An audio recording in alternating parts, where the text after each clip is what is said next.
Go ahead. Welcome everyone to the October 27th meeting of the Minneapolis Bicycle Advisory Committee.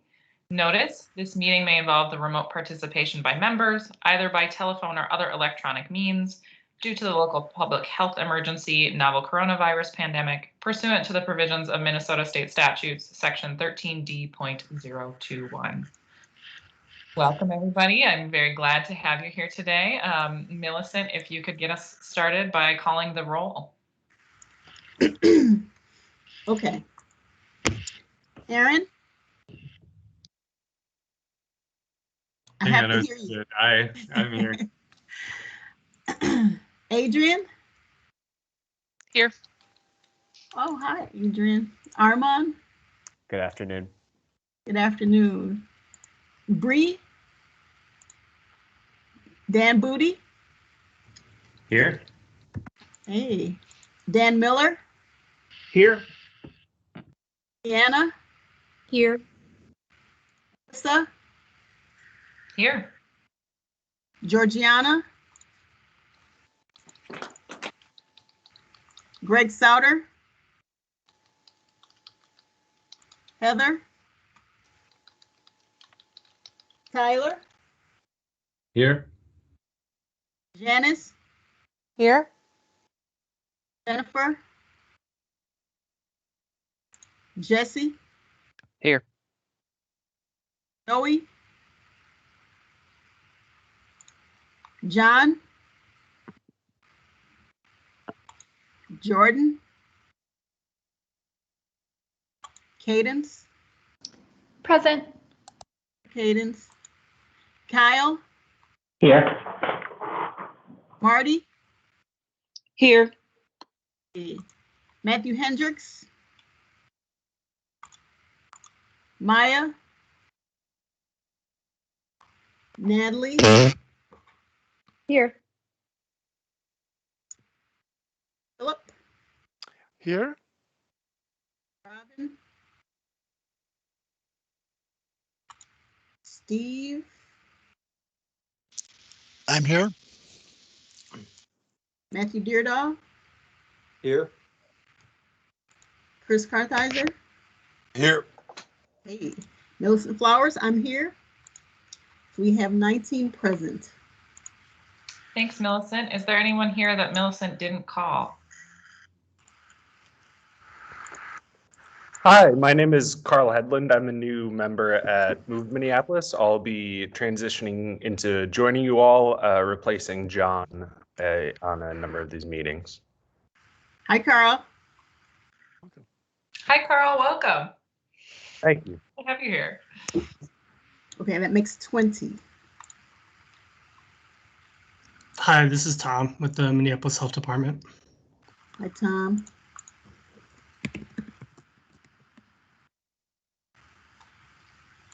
It's 21. Perfect. Anyone else that didn't get called?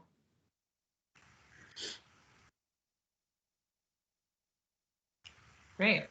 With that, now that we're done calling roll, I would entertain a motion to adopt the agenda and accept the September 29th minutes. I would so move, Philip. Seconded, Dan Miller. Any discussion?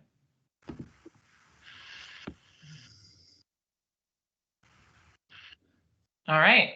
Millicent, would you call the roll? Okay, Aaron? Aye. Adrian? Aye. Armand? Aye. Dan Booty? Aye. Dan Miller? Aye. Deanna? Aye. Tyler? Aye. Janice? Did you call me? Yes, ma'am. Janice? Yeah, yes. Jesse? Yes. Cadence? Yes. Kyle? Yes.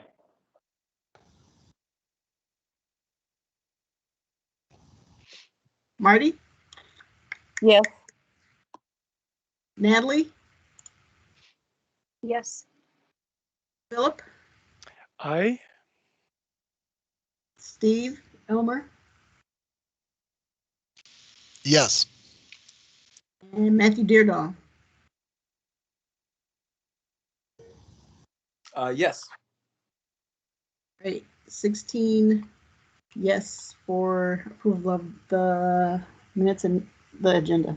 Thanks, Millicent, this is Matthew Hendricks. I just joined and I vote yes as well. Okay, thank you. Yeah, thank you. And then I will also vote yes on the agenda in the minutes, Millicent. Thank Okay. you. Anybody else join late? At some point, Jenny Borden will jump on. She did let me know that she would be late. So, cool. Welcome everybody. We have a lighter agenda than usual today. So, and I'm excited. We're going to have some discussion as a full committee later in the agenda. But I will start us off by turning it over for the 5E subcommittee report. And I believe Philip is subbing in to do the 5E's subcommittee report today. Philip, are you still prepared to do that? Sure. Yeah, thank you, Alyssa. Minutes were attached. Yeah, thank you to both the subcommittees for the extensive minutes. For the October 5Es meeting, we basically had 3 topics, 2 presentations, and then just a little bit of discussion and update on the capital improvement planning process. So we had a presentation from staff on green infrastructure, which covers landscaping, sort of the ecology of plants in the right-of-way as related to bicycle facilities and stormwater infiltration of stormwater.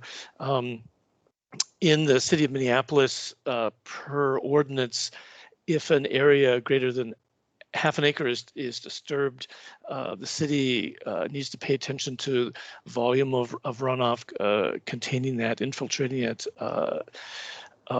There are limitations on peak flow, and then water quality metrics in terms of contaminants.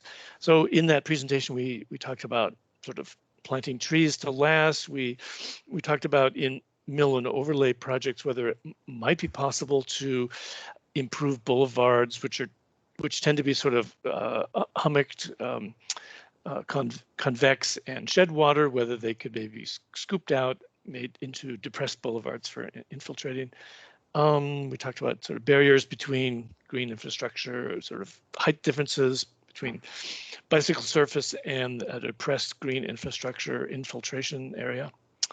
So it was a great presentation. The PDF is there attached to the agenda for this meeting.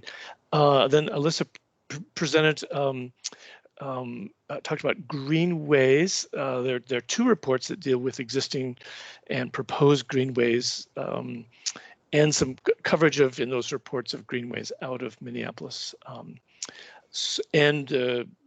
One of for me, it was interesting to sort of think of greenways in terms of typologies. We have trails, we have protected bikeways, and then in the sort of neighborhood greenway category, we have bike boulevards and full greenways. We talked about the north side greenway, extensive work done, planned for 2026 installation, and then the south side greenway to be done in 4 sections of 2024.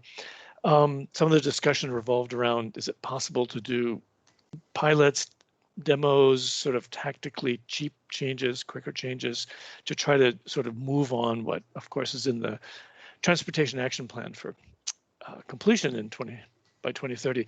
And then Chris just briefly said that we will be looking at the capital improvement proposals, and there'll be presentation, discussion, and future resolutions. So I think that's what sort of jumped to my mind. Anyone else? Alyssa, Dan, Marty's maybe not here, but anything I may have missed? No resolutions. Is that right? Yeah. I think the only other thing I would highlight is that we had a fair amount of people who live along the Southside Greenway route join us for the last meeting. We haven't had a lot of folks join us in the online meeting format since we switched to the Teams meeting format. I think it was a more frequent occurrence that we would have community members drop into meetings when we were meeting in person. So just want to note that there's some significant interest from folks living along the corridor in this idea of sort of pilots or quicker build options, and also just a good note that my observation more generally is it's been it can be more difficult to engage the public in some ways. In other ways, it's much easier to get folks online. Yeah, I think that's the only other thing I would highlight from the discussion. Dan, I saw your hand up and then go down. Potentially you wanted to observe something similar. Oops. Dan, you're muted. I just wanted to reiterate what Alyssa said, that it was, there were, I bet 6 or 7 people that came forward and talked about the South Side Greenway and how important the concept was to them. So that was nice to see. Yeah, and Heather's notes actually say it's about a dozen people. So she caught names for 6 or 7, but it was a few more than that. So.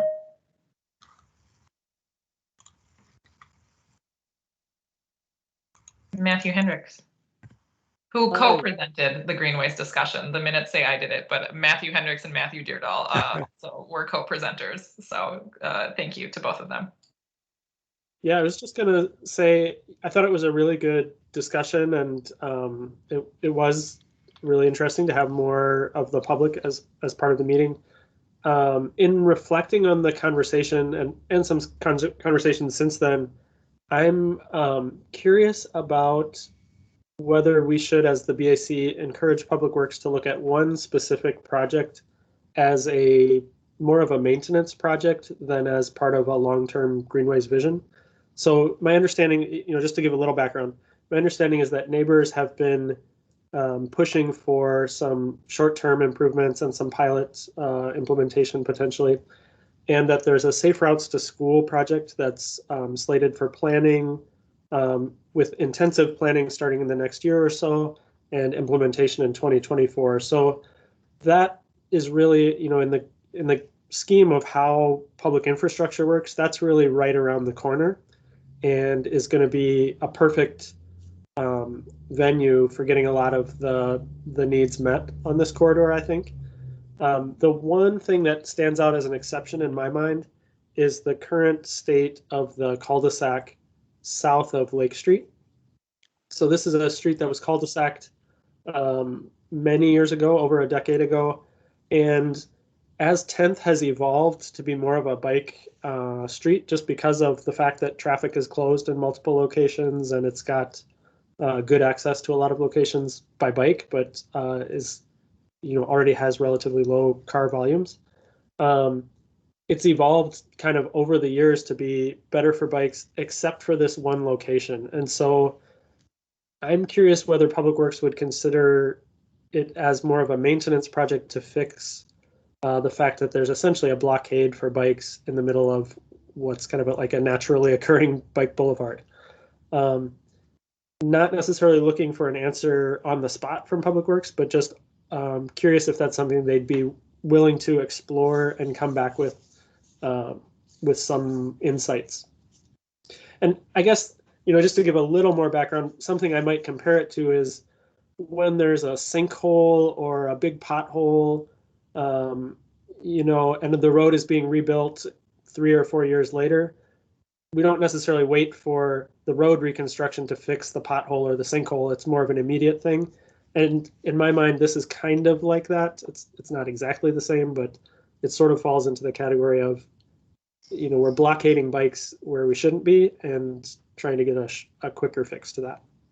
Well, I think also, Matthew, I think it could be thrown in the pothole category, because as I recall, one of the neighbors was saying that vis-a-vis a safety issue, I think it's a bank where cars are coming into that cul-de-sac from the west, and then they turn south because they can't go north because of the bollards. And so I think one of the requests from the neighbors who were there, Amy probably, who were there at the meeting, was to just deal with what is just a conflict between cars and bikes.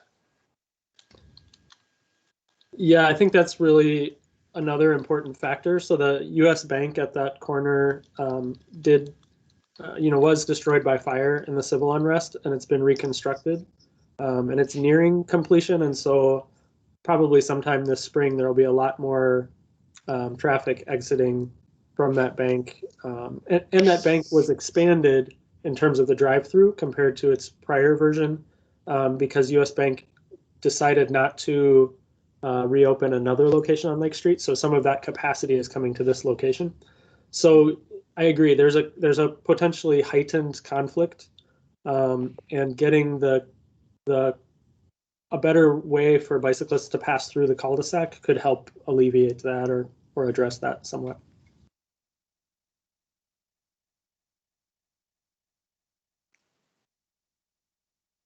Matthew Hendricks, are you looking for Public Works staff at this meeting to sort of chime in, or are you wanting to pass a resolution to request some information from the Public Works as a larger body, or neither of those things? Yeah, that's a great question. I guess I would move it as a request. So like a resolution requesting some exploration of reopening the cul-de-sac just for bicyclists as a maintenance project.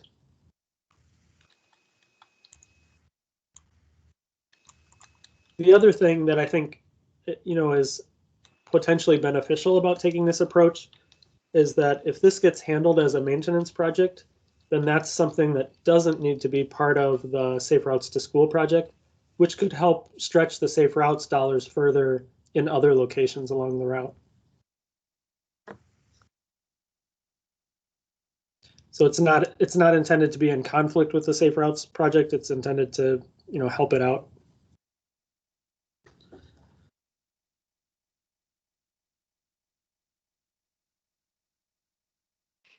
I would second the request, and it's a request for staff to look and see whether this can be handled separately from the Safe Routes to School, and the other segments are in the planning for the Southside Greenway. Matthew, can you verbally repeat your motion? Sure. Let's see, request. Oh yeah, and thank you for putting it on the screen. Request that Minneapolis Public Works explore options for opening the cul-de-sac at 10th Avenue south of Lake Street.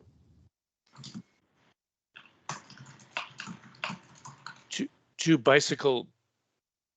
Yes. Yeah. Yeah, specifically to bicyclists, to bicycle traffic.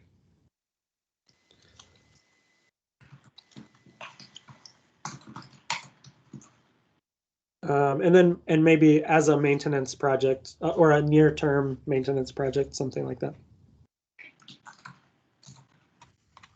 No.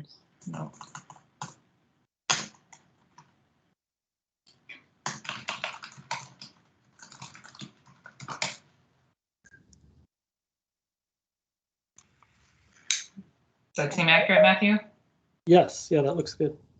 Okay, and Philip, you're comfortable with that as a second? Yes, I am. All right, further discussion. And now that I'm sharing screen, I can't see raised hands, so would appreciate if Philip or others would call in any raised hands. I do not see any at this. Daniel Booty. I was just wondering if there's anything else that would be needed to help reduce the potential conflicts, especially as you mentioned with US Bank. Reopening specifically to bikes would increase bicycle traffic flow, but would that reduce any conflict? We'd still have the conflict issue, wouldn't we? So the conflict issue could be improved in the sense that currently, like the de facto condition right now is that bicyclists have to jump on one or the other sidewalk in order to get through the cul-de-sac. Neither of which is particularly convenient just because of the way, how curbs are structured there. But having a pass through in the middle of the cul-de-sac would put bicyclists a little bit further away from traffic exiting the drive-through compared to if bicyclists are coming on the sidewalk that's closer to the drive-through. And I think that's a really good point, Dan. There may be other treatments or other, small modifications to the cul-de-sac that guide bicyclists to be, more visible and to give drivers more reaction time and distance to where bicyclists are predominantly biking. Yeah, I was just kind of wondering if we wanted to put anything in here just about helping avoid conflicts. Yeah, I think that would be beneficial. Yeah, maybe something as a near-term maintenance project with particular attention to U.S. Bank bicycle or future U.S. bike car conflicts or something like that. Yeah, drive-through. There we go. Yeah.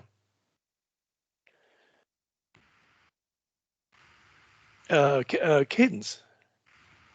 Yeah, so I've used this cut through a lot on a bike. And I admittedly, like if I'm heading south, default to the right side sidewalk, so the western side, which interfaces with the drive-through. But also once you sort of cross over where those wooden bollards are, there's then an alley to your right. So I would also just want to add to look into safety crossing that alley too, because it's not where you would expect an alley to be. It's because the block doesn't go all the way through to Lake Street. Yeah.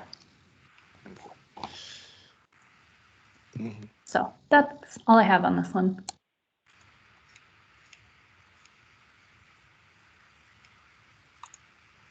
Cadence does the language on the screen. So we also request that the city look into safety improvements for crossing the alleyway just south of the drive-through. Capture what you were looking for, and then if so, Matthew and Philip, are you okay with that language?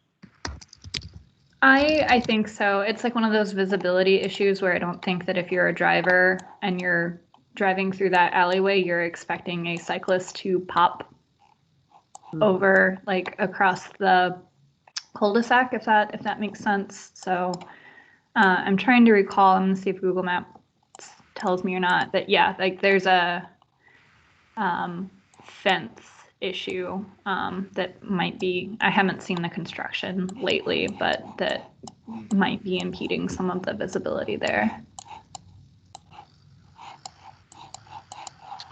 This looks good to me, and it clearly gives enough scope for Public Works to assess, how big, how small, could it truly be a maintenance project divorced from the safe routes to school, which I think is mostly going to be west of the park and the school there, Powderhorn Park.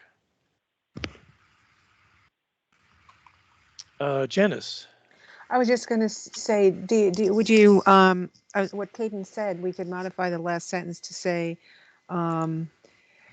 improvements for crossing the alleyway just south of the drive-through, and maybe improvements to bicycle visibility.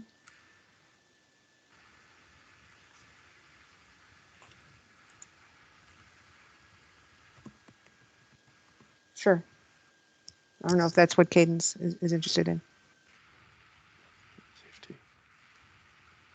Yeah, I think that captures it. Yeah, that captures it for me, Janice. Thank you. Matthew Hendricks, as the crafter of the original motion, are you okay with the added language? Yeah, those amendments sound good to me.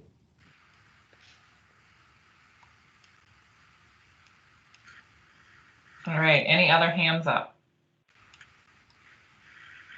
No. All right, with that, then I will have Millicent call the roll for a vote. Okay, hold up 1 second. Oh, Millicent, I believe I need to read this aloud, so Yeah. take a second. I was just gonna say that. The Minneapolis Bicycle Advisory Committee requests that that Minneapolis Public Works explore options for opening the cul-de-sac at 10th Avenue South of Lake Street, specifically to bicycle traffic as a near-term maintenance project with particular attention to conflicts with the U.S. Bank drive-through. We also request that the city look into bicycle visibility improvements and safety improvements for crossing the alleyway just south of the drive-through. Okay. Aaron? Aye. Adrian? Aye. Armand, Aye. Dan Booty, Aye. Dan Miller, Aye. Deanna, Aye. Tyler, Aye. Janice, Yes. Jennifer, Aye. Essie, Abstain. John, Barrels, you here? Aye. Cadence, Aye. Kyle, Aye. Eddie, Marty, Aye. Matthew Hendricks, Aye. Natalie, Aye. Philip, Aye. Elmer. I will abstain. Okay. And Matthew Deardahl? Yes. Yeah. Okay, 17 yes and 2 abstentions. Did I miss anybody who slipped in? Okay. Thanks, Millicent. I will abstain. Philip, do you have anything else on the 5E subcommittee report? No, I do not. Great. Thank you so much for taking over. Bree and Heather both had conflicts today, so I appreciate you stepping in your role as vice chair. Sure. With that, I will turn it over to Dan and Marty for, Dan, do you have something to add on the 5Es? Dan Miller? Yeah, I just wanted to mention that the last item that was talked about at 5Es was the CIP planning, and that next month on the 5E agenda, Trey and Mike will be giving an overview. And so that'd be a great opportunity for people to learn about that, to attend the 5Es. Hey, Dan, just so you know, sorry to jump in. Unfortunately, it's actually not going to work out for this month, so they'll be here in December. The timing just didn't work out for November. Okay, sorry. Still a good update. We can be even more forward-looking. Thanks, Dan. I will turn it over to you, Dan Miller and Marty, for the engineering subcommittee report.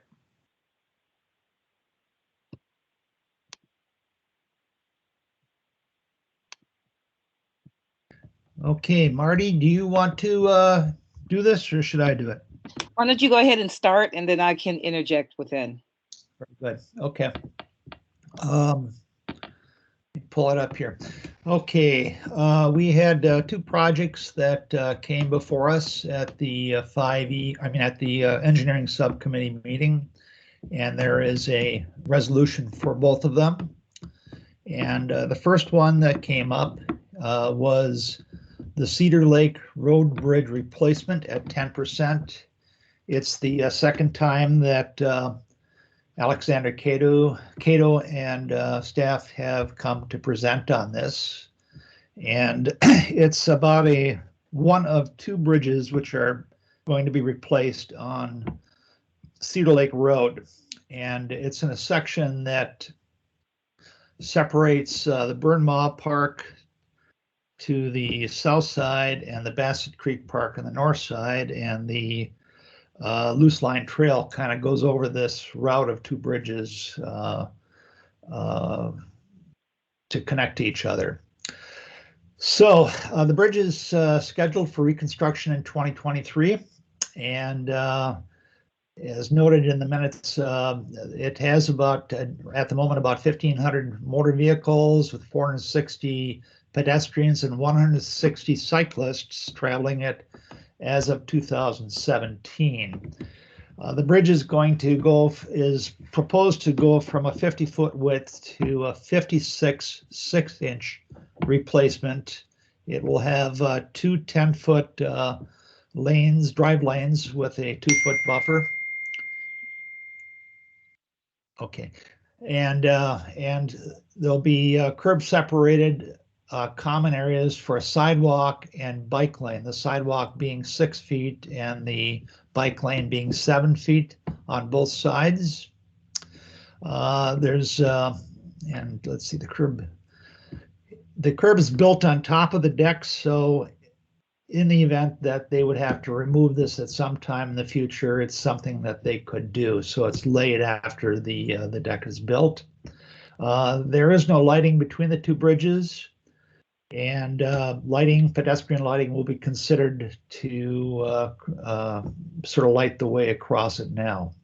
There was a presentation of, or just a illustration of the railings that will go on the sides of the new bridge.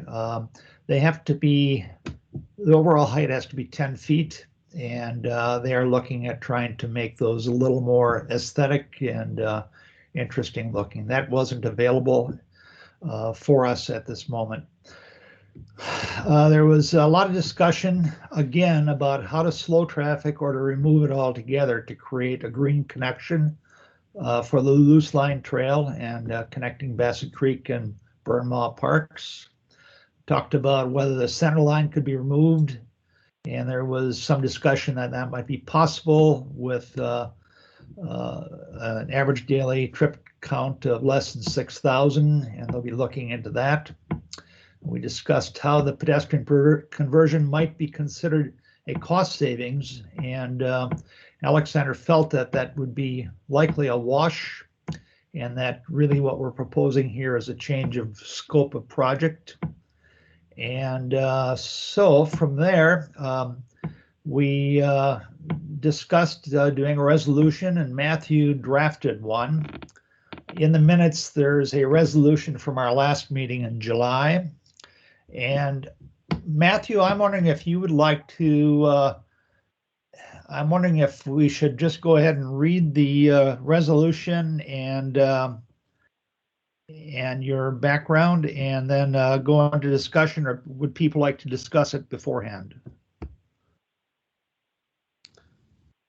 Okay, I'm seeing nothing. So Matthew, if you'd like to go ahead, I'd let you. Sure, and it's a little bit small on my screen. Are you okay reading it, Dan? I can do it, yeah. Yeah, thank you. Okay, this is the draft resolution. It's for the Cedar Lake Road Bridge replacement, 10%. The BAC requests that the City of Minneapolis broaden the scope of the Cedar Lake Bridge project to include a robust analysis and community engagement around multiple design concepts, including a concept that provides a pedestrian bicycle bridge rather than a motor vehicle bridge.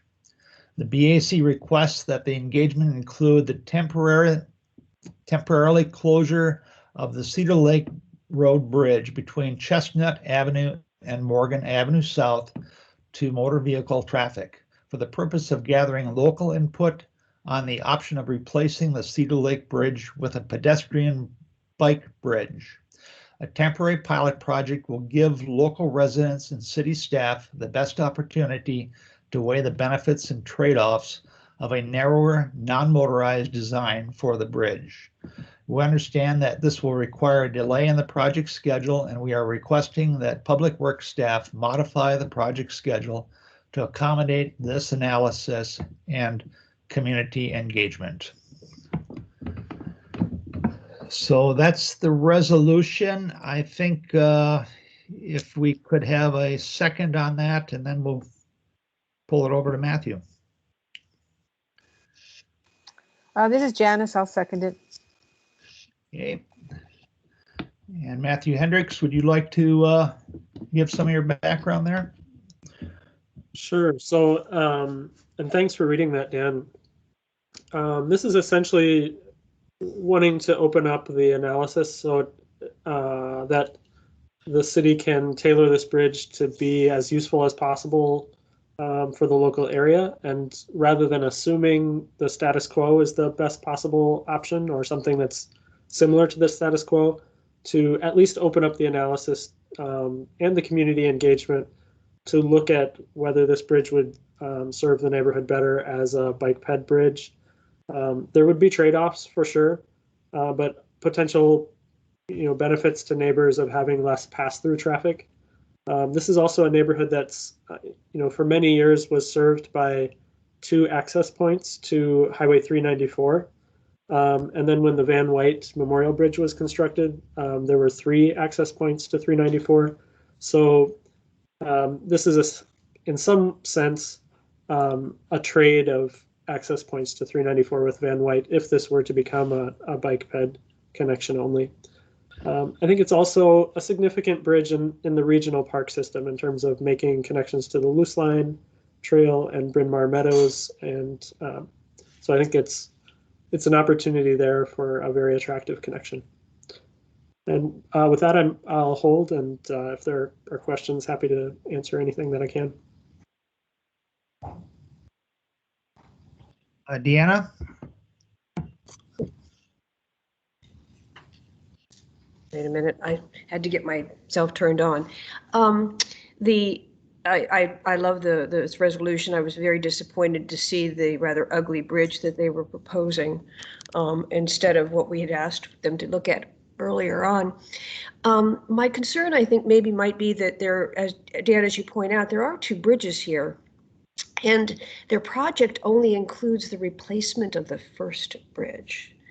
And I'm wondering whether we need to make it clear that if they make this a pedestrian bike bridge, we're really talking about it involving both bridges, because you can't get off of one bridge and get onto another if you're going to cut it off to vehicular traffic. And so I'm just wondering that on several occasions here, instead of just saying bridge, we really should be saying bridges. And make sure that we understand also that second bridge is actually not part of this project to begin with.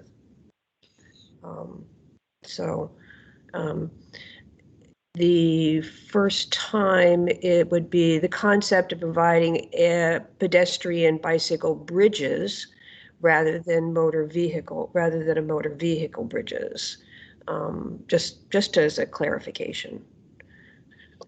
So I did have the pleasure of sitting there for 3 hours a couple of weeks ago, about a month ago. I think there were more dogs than cars. So just a suggestion. Yeah, I would take that as a friendly amendment. I think that's a good point.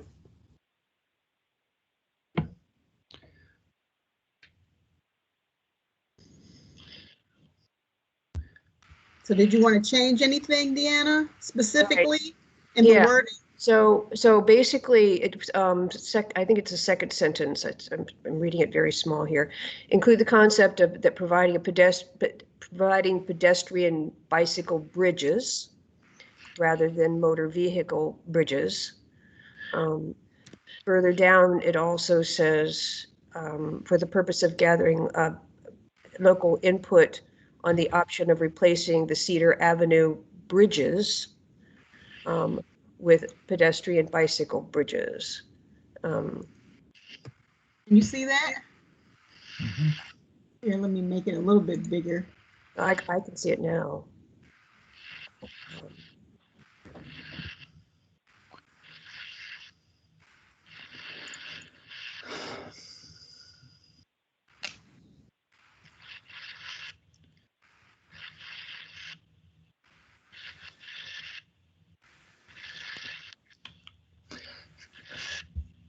Phil? Sorry. Sorry. Go ahead, Deanna. I'm sorry. I was just interrupted. I was just going to say there's an A at the very end of the 3rd line that should be gone, rather than isn't that rather than motor vehicle bridges? Isn't that? And that was another plural there. Oh right, yeah. Well, I would just observe we never. I don't think in the presentation Alexander talked about what the end life or replacement timeline was for the other bridge, and whether funding had been arranged. So it could be they're going to come back and say, well, taking down both bridges, yes, Nowhere Bridge may be cheaper, but we don't have fun. I mean, well, I guess we'll find out more, but we never talked about that second bridge in the presentation or questions.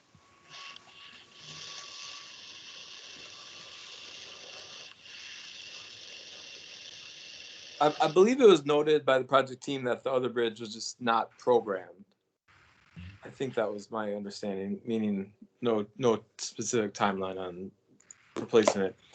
And I don't know, Deanna, I want to clarify because your comment was more about the overall traffic flow, right? Rather than specifically thinking about needing to replace that bridge. It was more, it's like it's connected from a decision point on how we would route Right. traffic. Yeah, correct? yeah, no, Okay. I think that if you cut traffic off of the first bridge, you can't allow traffic on the second one.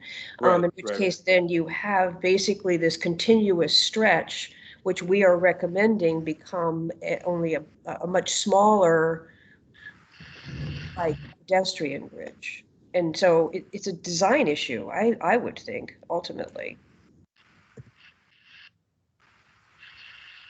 I mean, they may not need to fix the basic infrastructure of the bridge, I suppose.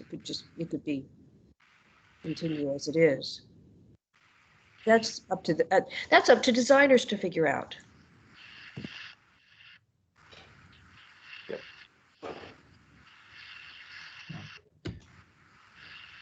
This is Dan, and I think what Matthew was trying to do here is that Alexander and the staff are now in the process of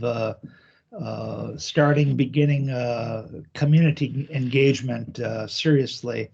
And part of this was to encourage them to consider this as an option while that's going on, with an end result of being able to do the trial closure.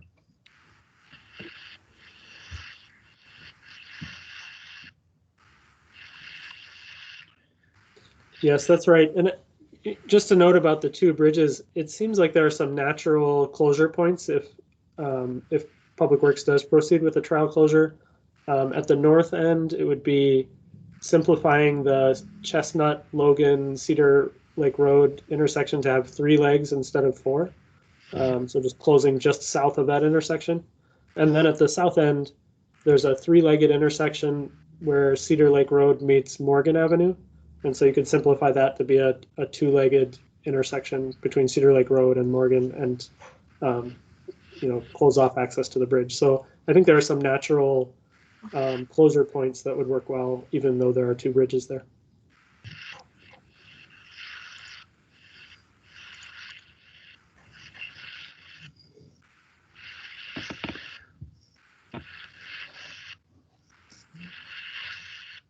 So I'm not seeing any other hands or questions. Are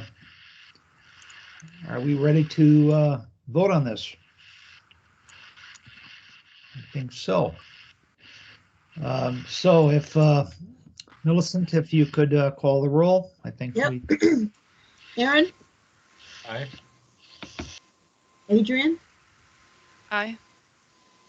Armand? Abstain. Dan Booty? Aye. Ann Miller? Aye. Anna?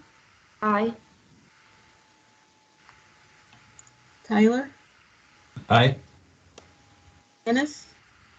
Yes. Jennifer? Aye. Jesse? Abstain. John Barrows? Aye. Cadence? Aye. Kyle? Aye. Artie? Aye. Matthew? Hendricks?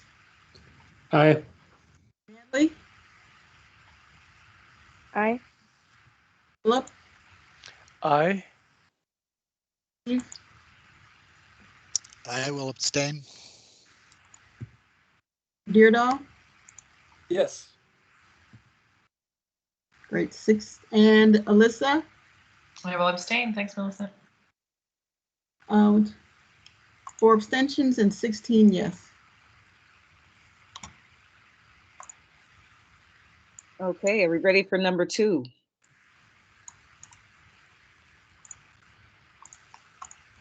Okay, I'm going to go ahead and start. The park board trail maintenance, they came in to talk about a program that they've just developed called the Asset Lifecycle Pilot Program. And what it's going to do is a way to catalog their outdoor assets and to begin a repair and replace program. And they're going to do it around the ground rounds and other trails within the Minneapolis system. It's a 30-year life cycle with separate interventions. Let's see, what else can I tell you? It does a seal coating, which is a 2-step process with a thin tar and aggregated mix top with a spray seal coat. Reason why you want to know that is because it's not a full replacement. What they're doing is kind of spraying over it. New pavement markings were added.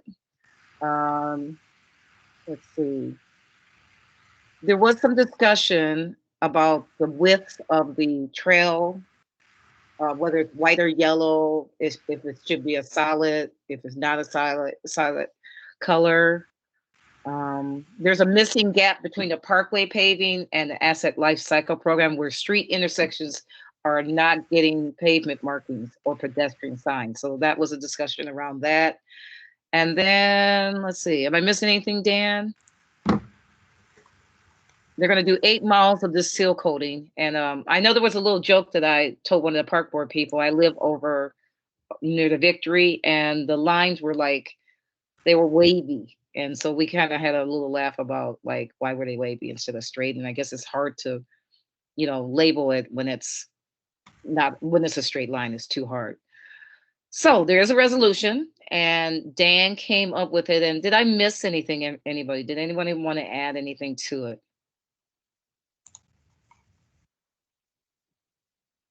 All right, so Dan, you came up with the resolution. Do you mind reading it? Certainly. Okay, let's see. I can do it for you too if you want. Nope. Can you guys see it?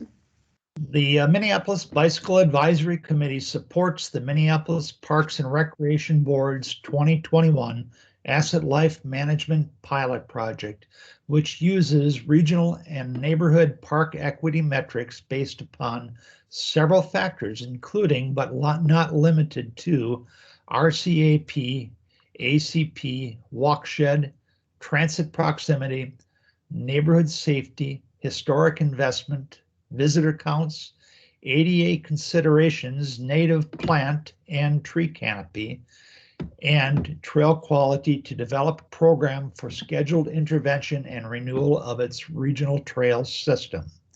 Special acknowledgement and recommendations include the inclusion of trail pavement markings in future scheduled maintenance is notable for providing trail identity, safety, and encouraged use. Thank you. 2, MPRB, Minneapolis Parks and Recreation Board, review its solid line lane striping practices on shared use paths and limit its use to separating 6-foot or wider pedestrian lanes. 3, MPRB implement the pedestrian signing and pavement markings for parkway and trail intersections that are not included in this pilot or Parkways Paving's program PB01, i.e. to correct observational inequities on the grand rounds north and south of Interstate 394-94. And lastly, Minneapolis Public Works develop a similar asset life cycle program for bike ped facilities within its jurisdiction. Does anybody have any questions or want to add or subtract anything that was written? Sorry, can we have a second for that motion? Oh, sorry, second. Thanks. Okay, Deanna. And Booty, second. Deanna, you have your hand up? Yeah, I just have a question. Is this asset life cycle program new to them? I noticed that it said that basically in order to fully implement the program, they needed 3 times the funding. And I was just wondering whether this was new, and did they make any comment about whether that funding is going to be available to continue to do what they say they want to do as part of the asset life cycle? what I got from it was that they have always wanted to do they've always wanted to have a way to repair like a cycle, that constantly monitors it. But I'm not sure if it's something they've had in the past. I don't know if it's brand new or not, but I know and people help me with this. I thought that one of the things said was that, they've been waiting a long time to try to get some program in there to be preventive, to try to get things, maintain things Sure. in the quality that they can. Dan? You said it. This is something that has been lagging, and it's a real great thing to see it addressed. They're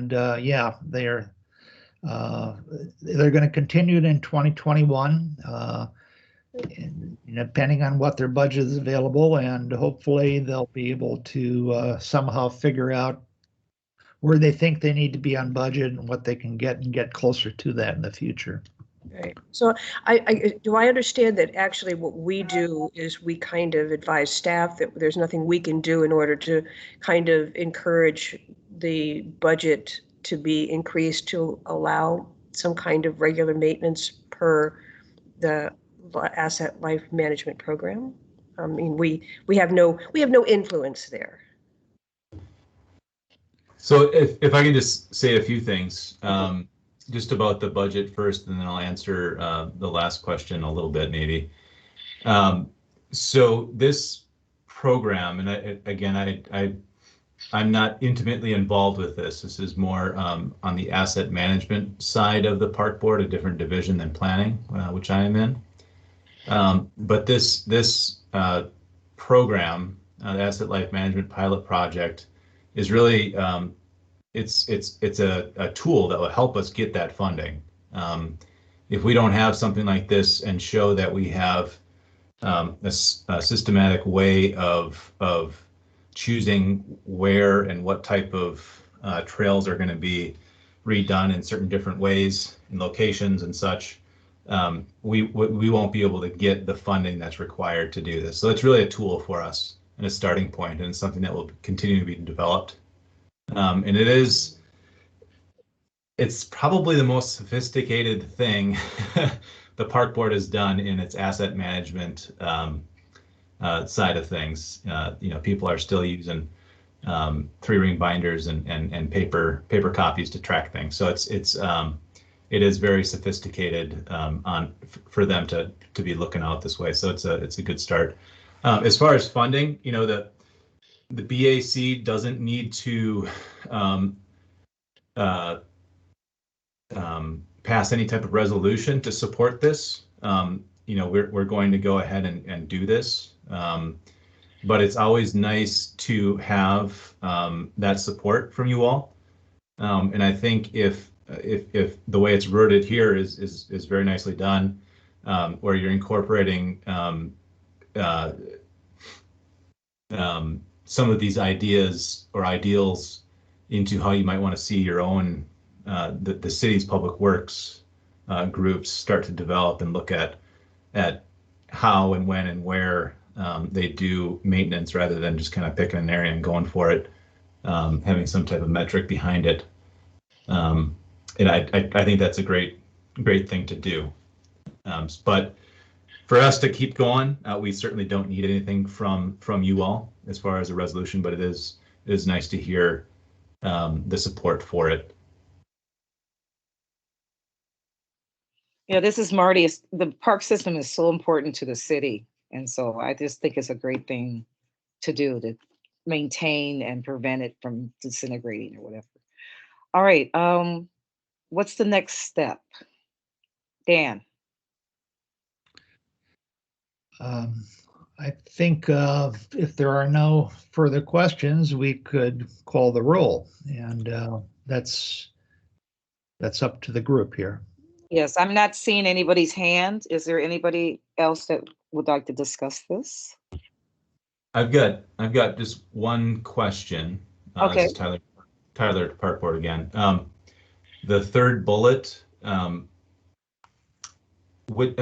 somebody just talk about that one? I just want to make sure that that as the city council reads this and as subsequent park board commissioners and park board staff like myself reads this, I want to make sure that we have that understood. Is there Dan's got his hand up. Yeah. So that reads, the third bullet is MPRB implement the pedestrian signing and pavement markings for parkway and trail intersections that are not included in this pilot or the Parkway Paving Program PV01, i.e., for instance, to correct observational inequities on the Grand Rounds north and south of Interstate 394 and 94. So, there's a few things. This was written to try to give support for a program that is needed and really was a great presentation. And if you haven't reviewed the document, which is in the minutes, I would do so later on. However, there's an existing program right now that's called Parkway Paving. It's a $750,000 asphalt repaving project or program that redoes sections of the Parkway based on need and based on their metrics that are in this this document. But it strictly just replaces the Parkway. And it's questionable if there is some kind of pedestrian crossing that goes across that, whether that will be replaced or not. It's not included right now. So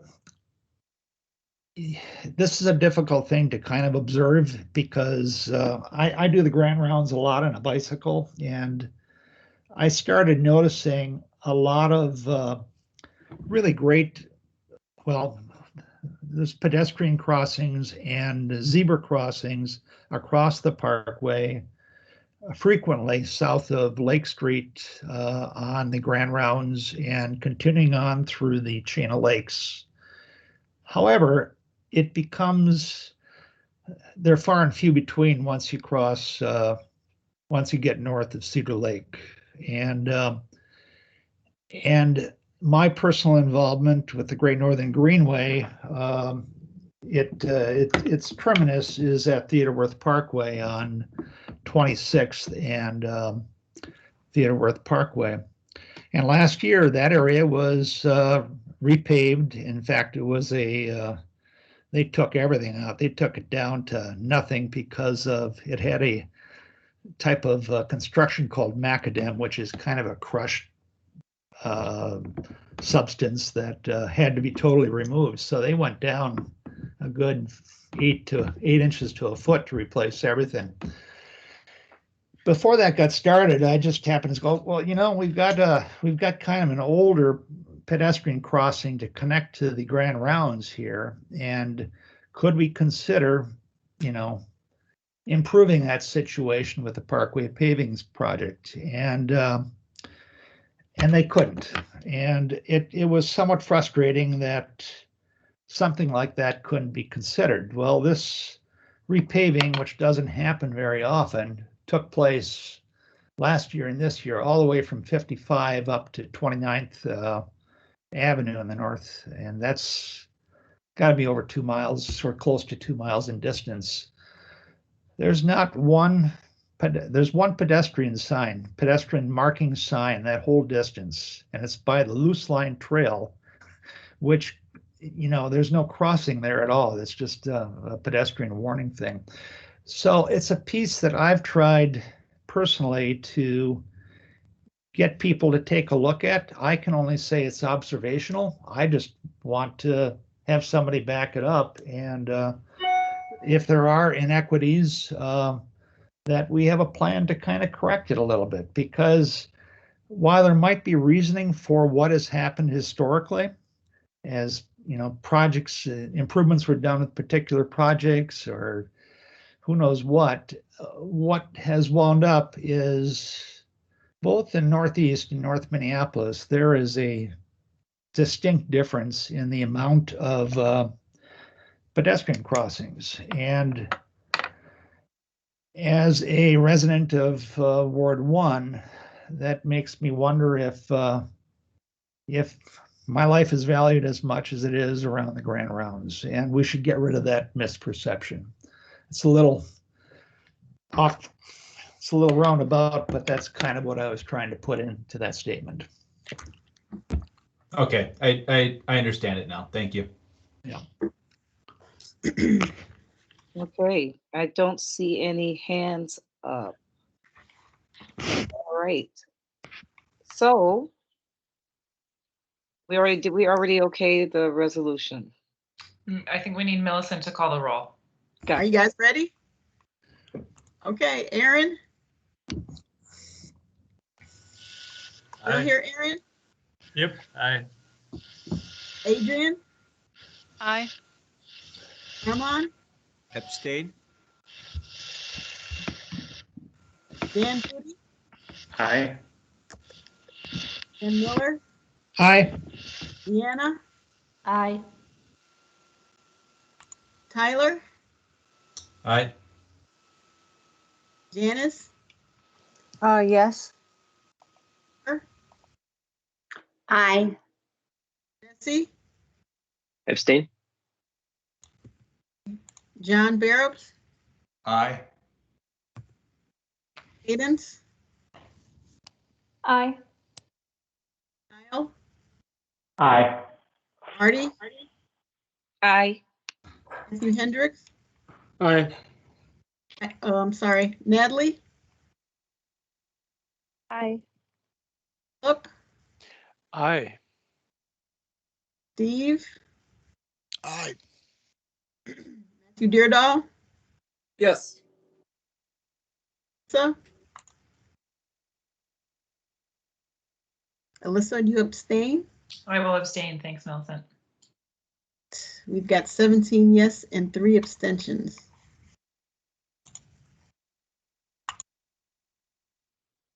Okay, it looks like there was some discussion about the Midtown Greenway resurfacing. Does anyone want to help me with the explanation on that? I have not seen it or written on it, but I know there was some discussion about how poorly it was done. Would anybody like to interject from the committee? Yeah, Marty, I think that was not, I mean, there was some discussion, some engineering, but I think that's not part of the engineering subcommittee report. We've called it out as something separate. So you are not on the hook for leading that discussion. Yay, thank you. Anything else from the engineering subcommittee report that folks would like to highlight before we move on to the Midtown Greenway discussion?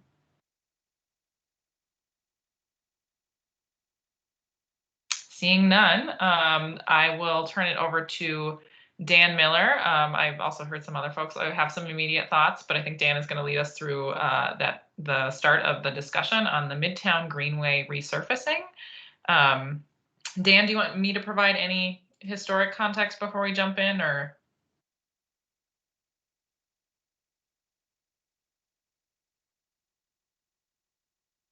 I'm sorry. Yes, please go ahead and start it off, Alyssa.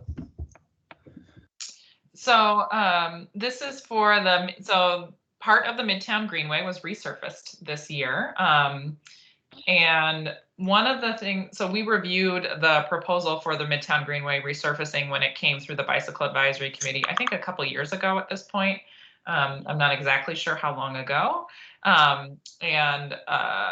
I think folks were very excited about the Midtown Greenway resurfacing as one of our premier bicycling facilities in Minneapolis. And one of the things that staff brought forward was a note that they were going to try a different type of resurfacing than what had been done in the past. I believe it was called like a slurry seal. Staff can be more specific on what the type is. So I think it's a really good discussion to look at kind of what has happened with the resurfacing and think about what we heard from staff years ago about the quality piece and making sure we're weighing in not only on this particular resurfacing project, but thinking about this type of resurfacing and how we want to what we want to say about this type of resurfacing being used in the future. With that, I think I'll turn it over to Dan for some of the specific observations about what has been going on with the Midtown Greenway resurfacing and how it feels to ride. Yeah, well, I think about the time that the park board was seal coating the the trails. It came out. The notice was rather quick, and in about, I think it was 2 weeks, they did 8 miles of trails that, basically in North Minneapolis, down the Dean Parkway, Cedar Lake, and the western half of Bedemakoska. And so I was very interested in that, and I had to get out and ride all that. And on my way back, I checked out part of the Midtown Greenway, which was still closed. And of course, I didn't want to ride on that part, but farther down, it was open. And I put my foot on the ground, tried to see if I was going to be causing a problem, and it looked like it was good. And I got, I think, from Humboldt over to Girard, where I exited, because the wheels were wet like they would be in the rain. And I thought, oh boy, there's some kind of oil sealant that's coming up. But on my way there, it wasn't striped at that time. It had, it looked bad. It was uneven, and I thought, oh boy, hopefully they'll be coming back and doing some improvements on this. And I got an email from a few people that asked me what was going on with this, and complaining about the conditions. And I went back out and wrote it again from Humboldt after it was striped. It was striped about a week later, and I wrote it from Humboldt over to the Sable Bridge, and to try to compare, just to see what was going on. They've done, I don't know, it must be from Dean Parkway over to, I think it's 5th, and then from 5th to the Sable, it's still the old conditions. But just to add on what Alyssa had said, I pulled out, and this is in the engineering minutes. I apologize because we're doing all this remotely, and it's a little bit difficult to kind of get it in the right place. But in the engineering minutes, there is some background that this did come last before the BAC, the full BAC on 9/23/20. And it was discussing the slurry coat. And what's very good about being able to use limbs and to, is you can look back at resolutions and the discussions. So that discussion is on there, what was in the minutes, and the resolution, which we supported, what they were going to do. It was a slurry coat that they were hoping to would provide significant cost savings and hold up nearly as long and be nearly as good as a full resurfacing, which would have been grinding down the surface and adding a new layer. So some of the, I think what might be best to do is just to read the a resolution which I put together that somewhat calls out some of the issues, and then perhaps we could take that up for discussion afterwards, if it's seconded. So I'll try doing that and see how this goes. So this is a resolution on the Midtown Greenway resurfacing. The Minneapolis Bicycle Advisory Committee finds the recent Midtown Greenway resurfacing unacceptable and requests the immediate mitigation be performed to improve ride quality, safety, and appearance. This is a disservice to the premier Minneapolis bicycle facility for which our city is identified and its users. Bullet point, the resurfacing was intended to improve ride quality. Its unpacked and uneven surface increases drag, bumpiness, vibration, and is less desirable than what it was applied over. 2, the resurfacing was not full width and bisects the eastbound bike lane. The different surfaces create both a physical and visual ridge, shrinking the usable eastbound bike width and creating a longitudinal safety hazard. 3, the north side trail edge is uneven, creating a safety hazard and poor appearance. 4, the recently installed Hennepin County intersection pavement markings west of Hennepin were severely damaged and need replacement. 5, the future use of this slurry seal resurfacing on Minneapolis bicycle facilities should not be pursued without assurances of having a significantly better result. And lastly, that Public Works review late season bike ped project scheduling to ensure that projects are provided sufficient time for quality work and completion within the year scheduled. So with that, if there's a second, we can carry on conversation about that and pull it up. This is Natalie. I'll second. Alyssa, do you want to manage this or should I? I can call on folks. Matthew Deardahl. Yeah, if it's okay, I'll just say a few things about this. So Public Works is well aware of the comments that have come forward about the resurfacing, and a team of folks went and checked it out and communicated with Soren from the Midtown Greenway Coalition. And so there are some immediate corrections that will take place ahead of winter that was communicated to them, that basically just looking at some of the different edges along the resurfacing that may not be as comfortable as hoped, and try to sort of smooth those out, and then finishing some of the painting. And then there's some different like structures, they say, like additional edges that may be bumpy. So there's a thought that we can take a look and fix some of those. And then over the winter, there's also, in coordination with some MnDOT staff that have experience with this method, there's a sense that even just plowing the trail will smooth out some of those bumpy edges that were identified.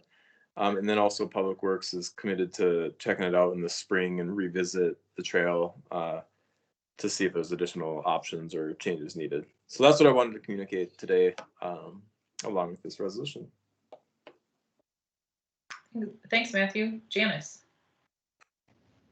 Yeah, I just wanted to second what Dana said about the trail. I recently rode the trail with my husband, and we were appalled at the edges are bad, and that's a safety hazard, but the overall quality was terrible. I mean, particularly the eastern section was very bumpy. And I've been on newly paved bike trails before, and usually it's just a pleasure when you're on a trail and you go through a section that's just been newly paved and it's nice and smooth. And this was really rough. I mean, it was a rough surface, which is not acceptable for a bike trail. And that was for most of the length, actually. Tiny bumps. Yeah, tiny bumps. Thanks, Janice. Natalie? Yeah, I would reiterate the same. I have found oops, I tried to put my hand down. Sorry. I have found that it's been, oh my gosh. There we go. Okay. So I have found that it's just extremely rough on, like, it feels almost like it's wearing my tires down, and whether that's actually happening or not, it feels that way. And I'm sure that will stress some folks, as it's felt uncomfortable for me. And yeah, I second all of the other things folks have said about the aesthetic. Also, I would say that the lane, or like the lane markings and such, don't line up very well, and so it's kind of difficult to see where pedestrians are meant to go, where bicycles are meant to go. Sometimes it just sort of ends at random, and it doesn't necessarily make sense where it ends and where the lanes are positioned. So it doesn't necessarily follow how it had been previously set up. I wish I had taken note of specifically where that happens, but there are specifically a few bridge crossings where the path narrows that's particularly notable, where the markings go away entirely, or they just don't follow the path in a sensible way. So thanks. Thanks, Natalie. I'll note before I call on Janice, I didn't hear any specific suggestions for additions here, but if you have them, we can certainly come back to you for those. Janice? Oh, I'm just going to emphasize, my husband was with me on the trail, and he says it really, the only repair for it would be for it to be repaved. I mean, it's the surface itself is bad. So I don't know if you know, if we want to suggest that it should just be resurfaced again, because well, I mean, it actually, the motion does say that it makes it worse, but it really makes the entire length of it worse.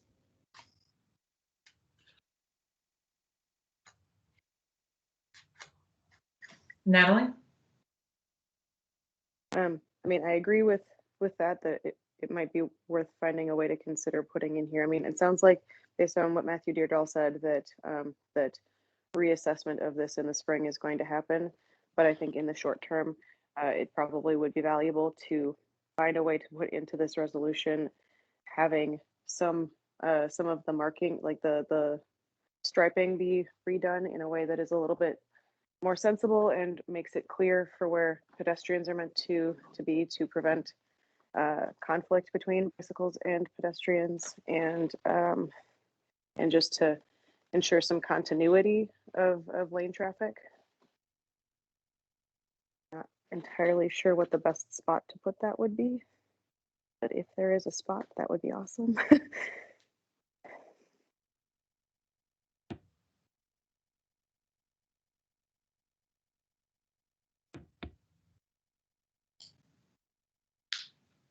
Dan or Natalie, would you like to suggest specific language around that?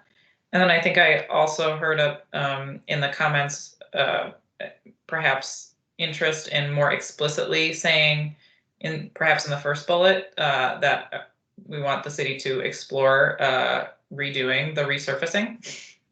It's sort of implied in that first bullet, but I don't know that I would say that we've been clear about interest in them redoing the entire resurfacing. Well, this is Janice. I agree. I think maybe we could just add it to that first bullet. It's unpacked. Maybe say it needs to be, needs to be repaved. The whole surface needs to be redone.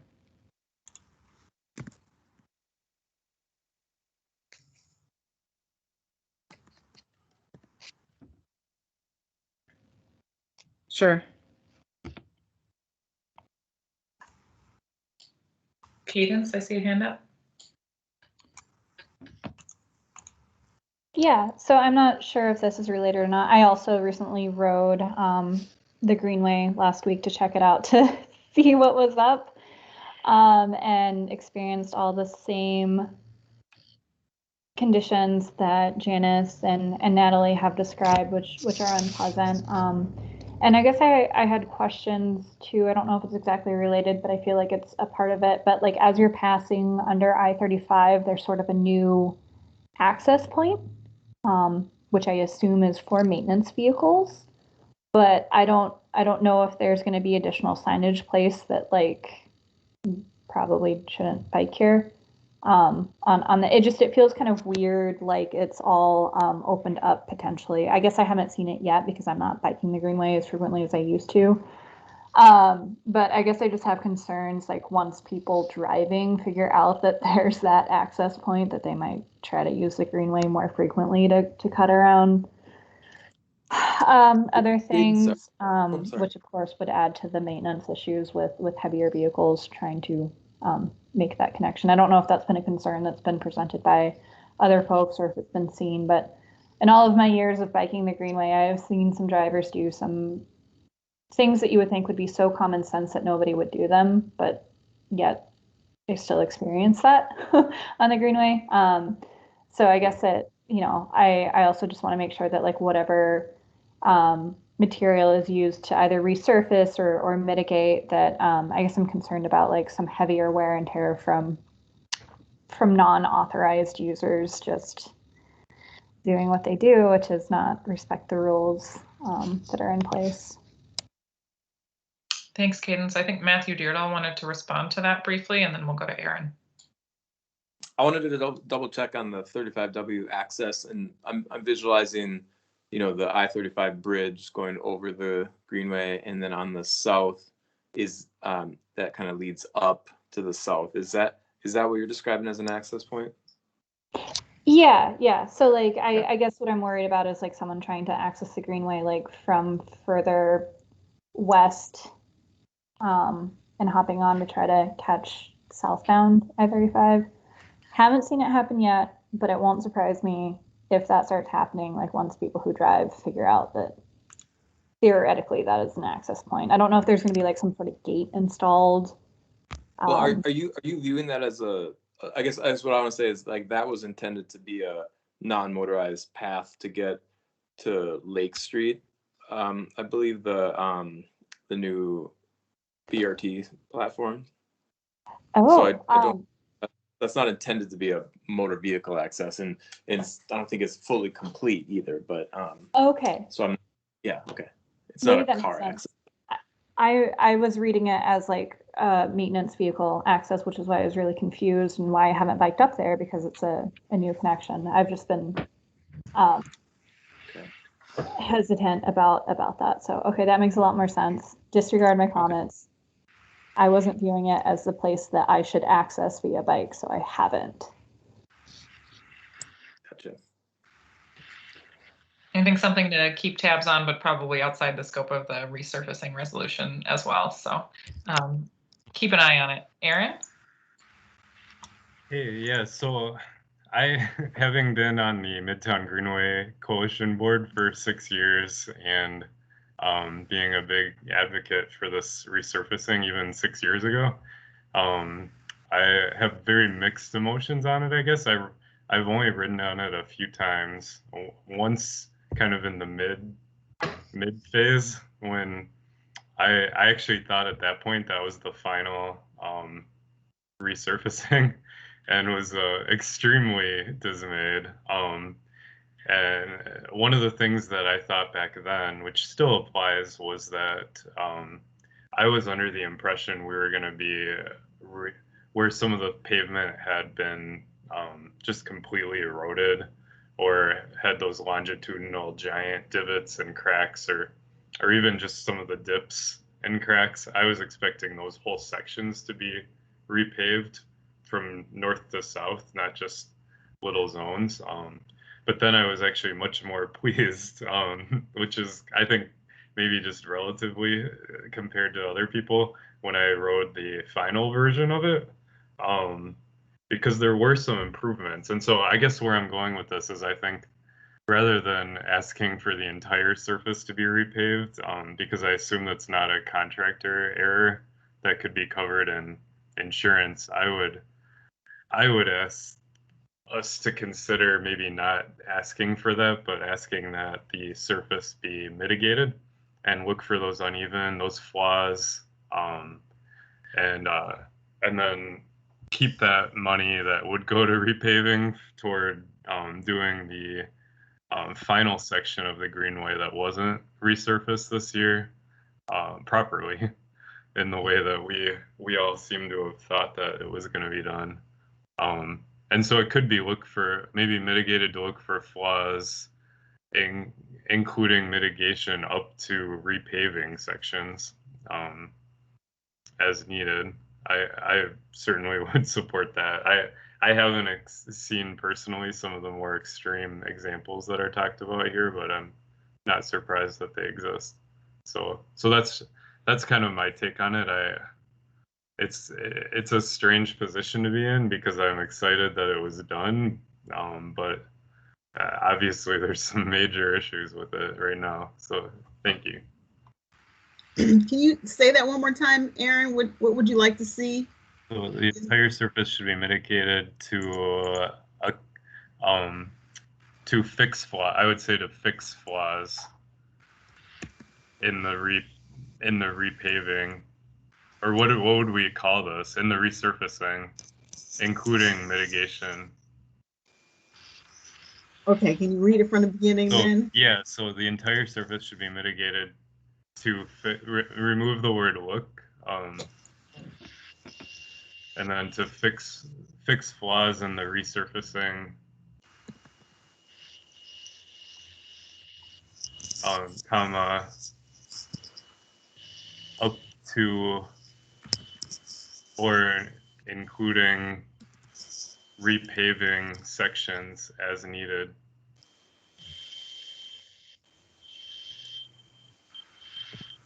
I think that's what I would suggest.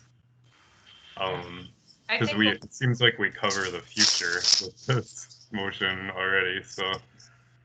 Yeah, I think let's leave the specific language there because I'm interested in what other folks are thinking as far as requesting a full resurfacing versus the mitigation. You may, I'm not sure exactly where folks will land on that. Natalie, you have your hand raised. Why don't you go next? My comment is just going back to the restriping. I don't know if you want to add it to the bullet that is previous to the bullet you've added, or if you want it to be a separate bullet, but I think it would be great if the existing striping could be reassessed or reviewed to make sure that, or maybe mitigated if you go with the other language that's been used. I'm trying to think here. Okay. Striping needs to, review the existing striping is fine, whatever, I don't know. And make sure that it is clear where pedestrians should be going versus where bikes are going. Somebody else can definitely amend my wordsmithing here, but where pedestrians and bikes should go, because currently there is room for conflict. And making sure that there is continuity as lanes narrow. There are areas where it's not clear. I'm sorry, the wording is poor. I'm right with you. Any suggestions for exact wording? Yeah, open to suggestions, folks.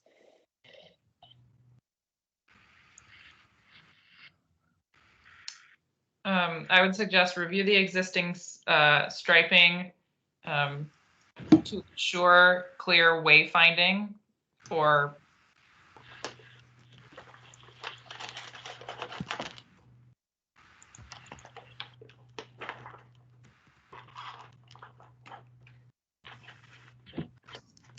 Say it again, Alyssa, make sure. Review the existing striping to ensure, EN. Sure. Clear wayfinding for people walking and biking. Rolling. I think you need to remove the word "and" after striping. Oh, sorry, that's fine. Just towards the beginning. Oops. Walking and biking the way you had it. The way you had it was better. I was going to add rolling.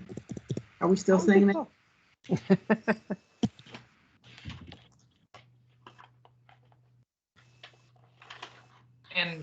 And then Millicent, add the words "and to mitigate conflicts."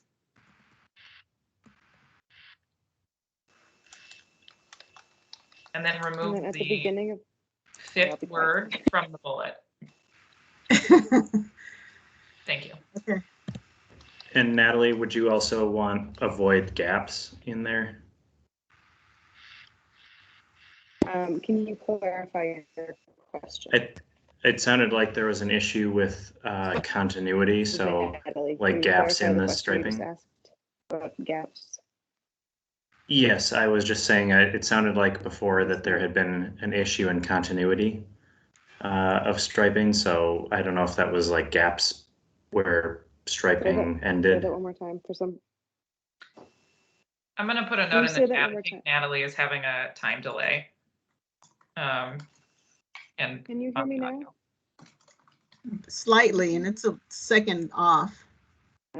I'll call back in. Sorry about that, guys. But to Dan's point, I think, yes, Natalie was trying to communicate that she did also say something about gaps. So you could just add, Millicent, to the end of the sentence where it says, "and to mitigate conflicts and avoid gaps." Yes, thanks. I think I will go back to calling on folks, but I think one of the things that I really want to encourage us to think about as a committee is whether we are asking for the thing that we want, or we are asking for the thing that is realistic, that we think is realistic as far as the resurfacing, and making sure that we are not sort of undercutting the things we really want just because we think Public Works won't pay for them. That's a Public Works and a budgeting problem, not a priorities problem. So just want to encourage folks to continue to shoot for the moon in terms of what we're asking for. With that, I'll turn it over to Janice and then Dan. Yeah, and that's why I really I don't agree with the changes that Matthew Hendricks made to the sentence. I prefer the sentence I had before, because there were not just areas that were bumpy. The entire surface was very bumpy. For almost the entire section. It was a little bit less rough, as I said, at the western section, but the eastern section was the whole surface was rough. It was just not acceptable. And I don't see how you can fix little areas when the entire surface is rough. So before you changed it, it just said the entire surface needs to be repaved. And I still feel that way. Janice, this is Matthew Hendricks. I agree with you. Those changes came from Aaron, not Matthew Hendricks. Oh, Janice. sorry. No worries. Dan Miller. Yeah, it was interesting to ride the short distance I did without any of the markings, and then to see to ride it with the markings. And yes, there were gaps that I couldn't quite understand. I could kind of see that maybe they were thinking about doing something with the connection up to Lake Street and the bus station, but there were a few other places that there were gaps. But what was really surprising is that it wasn't a full width resurfacing. They never did the pedestrian lanes, so they went. They went down probably to a certain width that they were supposed to go. And then when they striped onto the old surface. So you have, in some cases, a visual difference. There's a line that is going to basically center you between not the stripe and the center line, but between the sealant and the center line. And that varies. And there's also a change in surface. I mean, they're different surfaces sometimes. So as a cyclist, you're going to avoid that. So what you do is you've narrowed the lane, you've narrowed that eastbound lane visually and physically to avoid, having a safety issue. And so in conjunction with what Janice says, I'm just surprised that they would treat, what we're known for, the Midtown Greenway, to do such a partway job. Thanks. Dan, as the original motion maker, I would look to you for your thoughts on whether you would accept either the addition of the entire surface should be repaved, or accept the addition of the entire surface should be mitigated to fix flaws in the resurfacing.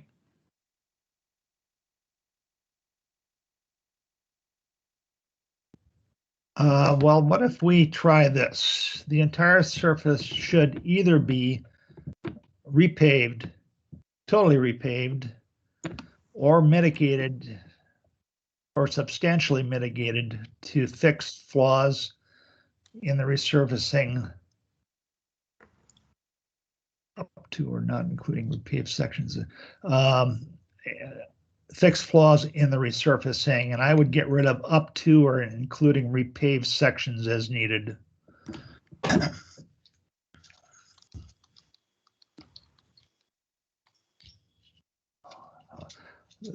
Maybe it's to fix flaws along the area, or to fix. It should be totally repaved or mitigated throughout the length that was redone. Fix the Along the length? Yeah. Along the resurfaced along the resurfacing project. Yeah. Does that help you, Aaron?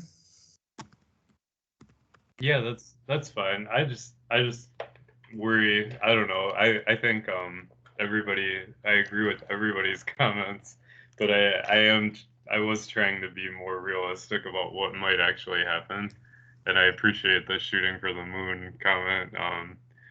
And I'm open to all of it. So that's it. You know what shocked me was that the striping went down so fast and that nobody caught that. And I fully expected somebody to say, well, you know, the bike tires will even out the porous surface. In other words, we'll put rubber, we'll spend our individual tires putting rubber down on the ground, which who knows if that causes a slippery surface or not. It just, man, I tell you, if you ride that new surface compared to the old section after Fifth, you know, it's just night and day.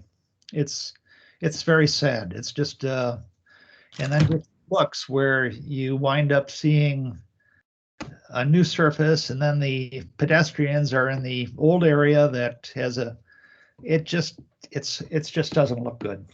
It's really the aesthetics is bad.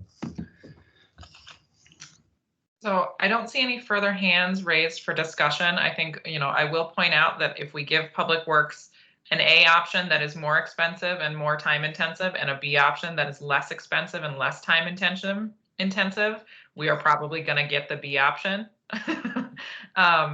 And so I appreciate folks wanting to be realistic, and just want to also be clear on, you know, if we don't ask for the thing that we want, we will absolutely get what I think we're all considering a compromise option at this moment. So Alyssa, are you saying that maybe we should just ask for it to be repaved? Is that what you're saying? Folks feel very strongly that it should be repaved. I think that's what we should say. I think if we say there's an either or option, we're going to get the less expensive and the option that's less work. So we may still get that even if we ask for a repaving. But I think in terms of thinking about, you know, what are we asking for, that we should ask for the thing that we want. And if we end up with a compromise, we end up with a compromise. So just wanting to be clear on what I'm hearing from folks. It sounds like we have something we want, and we're want to make sure that we're not sort of undercutting ourselves and saying, well, we'll take what we can get. Philip?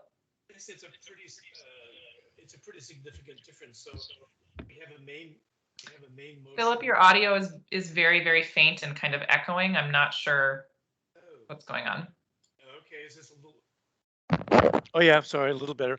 Okay, we have a main motion, which is either be totally repaved or mitigated. The cleanest perhaps is to vote on an amendment, and the amendment would be the entire surface should be totally repaved, period. We could simply vote on that, see how that turns out. If that fails, then we leave this language either totally repaved or mitigated. If it would be a test of the BAC to see, yeah, do we want to, as you say, shoot for the moon, or do we want to put in two options? Takes longer, but it would be voting on an amendment to this main motion. I think that would give everybody an opportunity to weigh in, and I think that's smart. And I also think it'll take us 10 minutes to call the roll twice. So if you are making that amendment, and we have a second for that amendment as adding the words "the entire surface should be totally repaved" to the first bullet point. If we get a second for that, we'll call the roll on that and see where we land. Okay, you ready? We need a second for that. Yeah, we need a second. Janice, I'll second it. Thank you, Janice. If you would, does anyone have questions about what amendment we're voting on before we get into the roll? Yeah, can you repeat it? Yeah, so we are, the motion has been made with all of the text in black, and we are voting on the amendment to add the words to the first bullet, the entire surface should be totally repaved. So if folks are in favor of having that language in, vote yes. If folks are not in favor of having that language or would prefer the the or language about mitigating flaws to be added, vote no on the amendment. Okay, thanks. With that, Millicent, if you could call the roll. Okay, Aaron? I'm gonna vote no, I guess, on this. Okay. Adrian? Aye.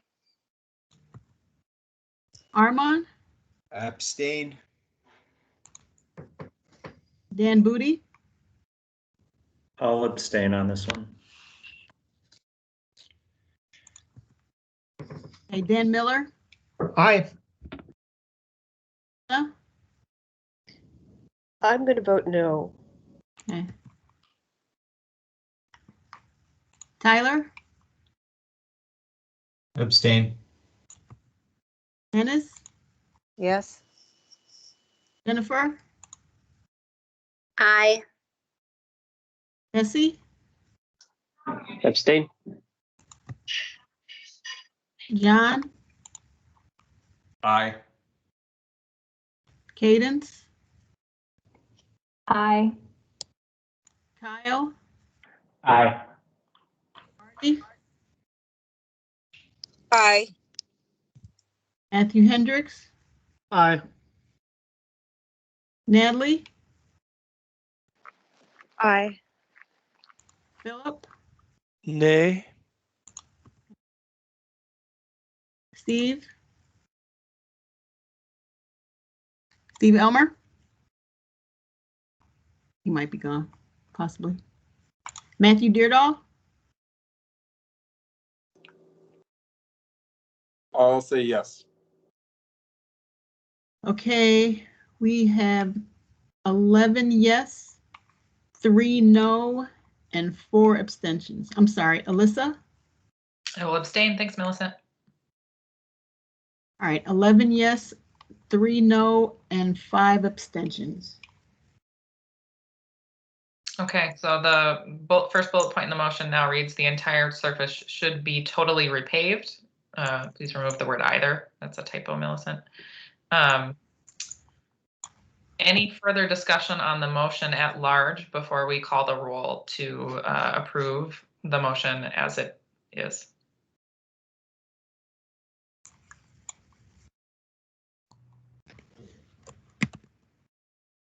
All right, seeing no hands, I will, before we pass it, I will say thanks to Dan for bringing this forward and stewarding the conversation, and for Philip for the the Robert's Rules suggestion on how to make sure we could reach an endpoint for the conversation.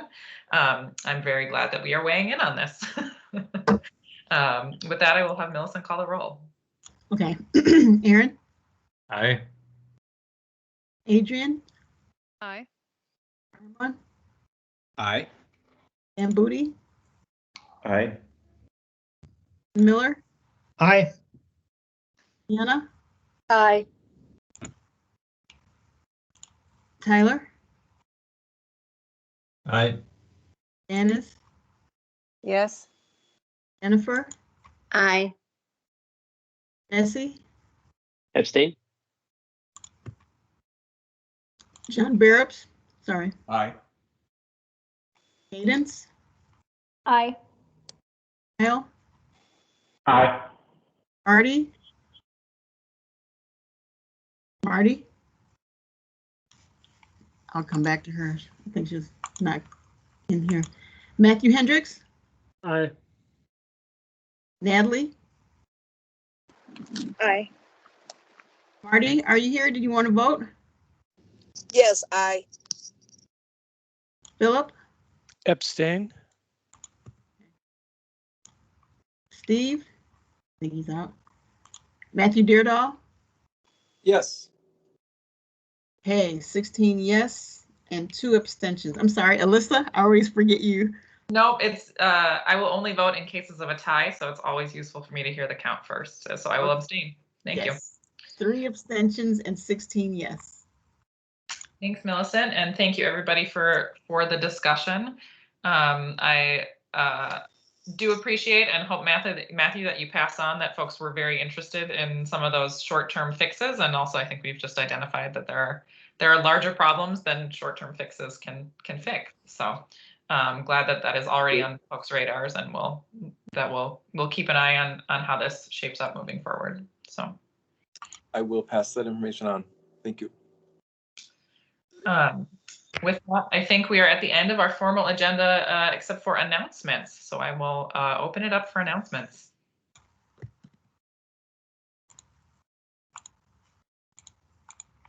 Hi, everybody. I just wanted to let you know, just a reminder that November's full BAC meeting will be on the 17th.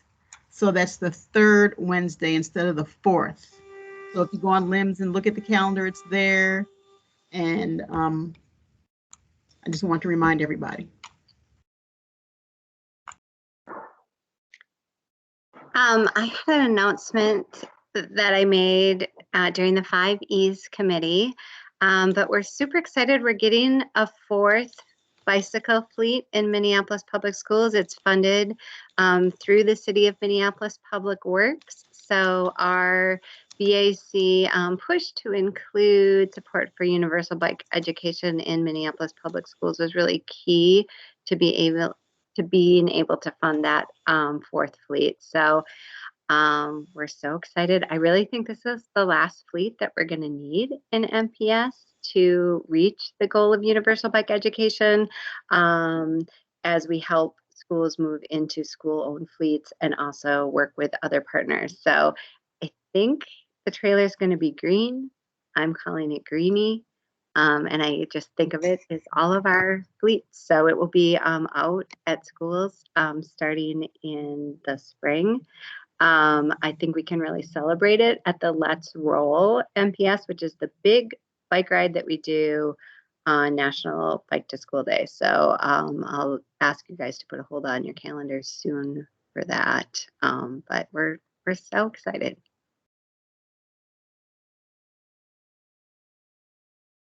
It is really exciting. Thanks, Jenny, for the positive report back. Sometimes it feels like it's a long time for us to see the fruits of our work and to see those changes. So that's really exciting.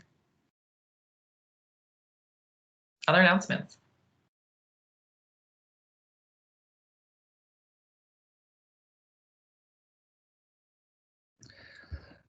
Yeah, Johnson Street just got its pedestrian lighting on, and they clicked the lights on the other day. I missed the grand opening, but this is a section between 18th and Lowry that has a new shared use path on one side, and the parking has been removed on both sides, and boulevards have been put in, and it's going to be opening in November, and it is a paradigm shift for Northeast Minneapolis. So I'm really, really excited. It's turning out really well.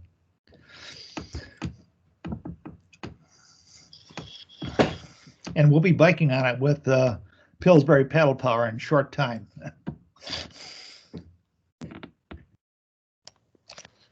Dan, can we join that Pillsbury pedal power ride for the opening ride? I don't know when that might be, but definitely I can let you know. Is this Deanna? Nope, this is Cadence. Please let me know. Yes. Yeah. Yeah, I'll make a note to try to see if I can pull that off and get everybody lined up to do it. I don't know when it's going to happen, but yeah, it's going to happen shortly. Okay, thank you. Yeah.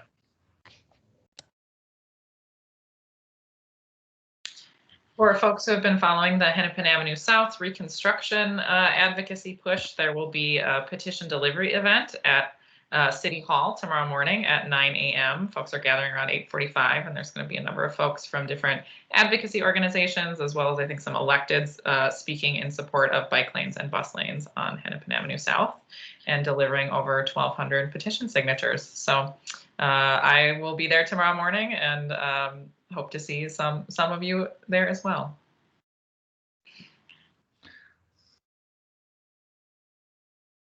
Any other announcements?